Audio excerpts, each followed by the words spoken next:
Nous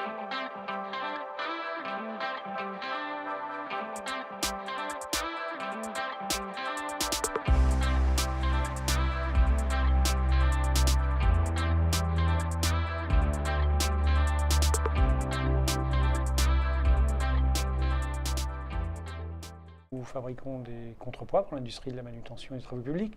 Nous sommes dans un métier de niche qui nous permet d'avoir une clientèle fiable. Mais puisque nous sommes dans un métier de niche, nous avons une obligation d'accompagner nos clients dans les démarches d'amélioration de la qualité et de la performance. Dans ce contexte, pour nous, les outils du numérique sont l'opportunité de franchir cette étape et d'accompagner encore plus loin nos clients.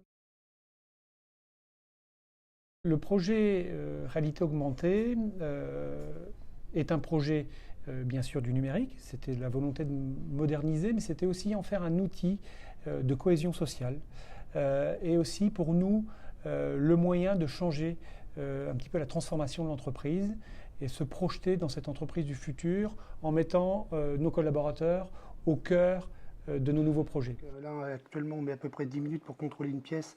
Je pense qu'avec la tablette, on arrivera vers les 2 minutes. Donc, on gagnera du temps et on sera sûr du résultat final. Déjà, on les a rencontrés qu'est des apps par le concours résolution de l'Agence régionale des Pays de la Loire. Ils n'étaient pas les seuls candidats, donc ce qu'on a aimé avec eux, et moi en particulier, c'était que tous les champs des possibles étaient ouverts et qu'ils avaient surtout une démarche basée sur l'expérience utilisateur, ce qui est important pour nous, c'est-à-dire ils ne se sont pas jetés en fait dans une solution technologique. Ils nous ont vraiment proposé un parcours d'accompagnement des utilisateurs pour que l'interface soit simple pour eux, que voilà.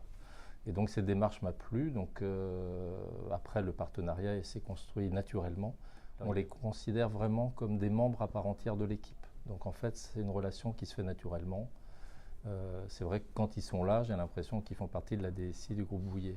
Quand on a commencé à discuter, vraiment dire concrètement, terrain, on s'est dit comment sont vos pièces et là, sur le premier test qu'on fait, on va traiter 80% des pièces avec un dispositif qui est très simple, acheté au supermarché. Et au départ, on n'imaginait pas ça quand on est arrivé, je pense que vous n'imaginez pas ça non plus, et on va pouvoir valider parce qu'on a discuté sur les cas d'usage. Moi, j'aime bien quand on a cette approche, en discutant avec les gens sur quelle est leur priorité, qu'est-ce qu'on peut mettre en place pour un premier test. Il faut être capable de discuter, et généralement quand on trouve une solution, c'est que ça a bien marché, je pense. Le fait d'avoir participé au transformateur numérique nous a permis de revoir notre position sur la façon de conduire les projets et beaucoup plus en amont de phase, de les amener directement dans les ateliers, directement auprès de nos collaborateurs pour en faire un vrai réel projet d'entreprise et pour faire que chacun trouve sa place et chacun puisse contribuer à mettre une pierre à l'édifice du projet. Pour le transformateur, nous avons convié un manager de proximité qui était chez nous un chef d'équipe. Il a été directement immergé et entouré d'équipes compétentes. Et lorsqu'il est revenu, il m'a dit il faut qu'on fasse les choses différemment, Jacques. Je te propose, il faut tout de suite que demain on fasse une réunion à l'atelier. Il faut que j'en parle avec les gars, il faut que je leur explique que ça va être bien pour eux.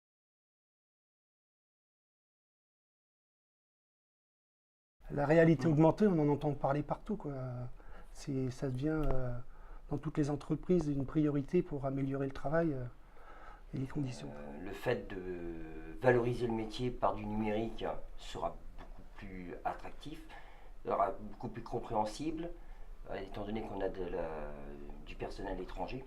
Donc le personnel étranger, il y aura une interface sur laquelle ils pourront choisir leur langue et pourront mieux comprendre le contrôle, le type de méthodologie de contrôle. Et c'est un gain pour nous en termes de formation. La formation qualité est assez longue en termes d'ébarbage. Donc oui, pour nous c'est un sacré gain. C'est vraiment un outil pour leur donner une valeur ajoutée de leur travail, quoi. C'est quelque chose qu'on construit avec l'ensemble des acteurs de l'entreprise.